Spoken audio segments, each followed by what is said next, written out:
Hmm?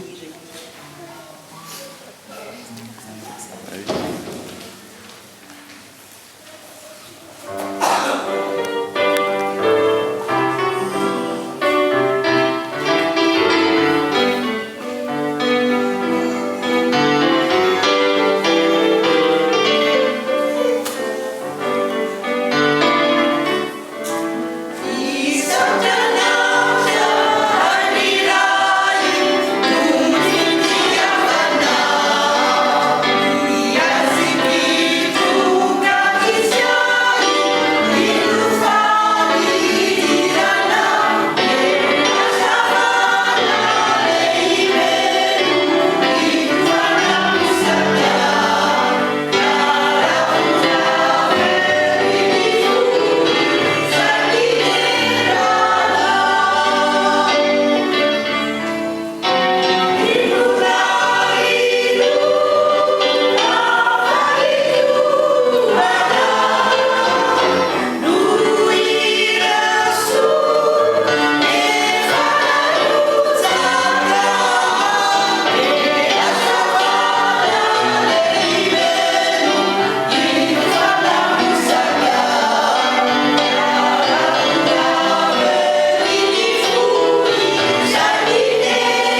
zao no afaka ho antsika miaraka koa tahaka nandraisanareo a Kristy Jesosy tompo dia mandehana ho aminy arak'izany koa ka mamaka tsara sy miolona mafy ao aminy ary tafatoetra amin'ny finoana toy ny efa nampianarana anareo ka mazoto amin'ny fisaorana ho tanteraka aminareo nitsodrany tompo.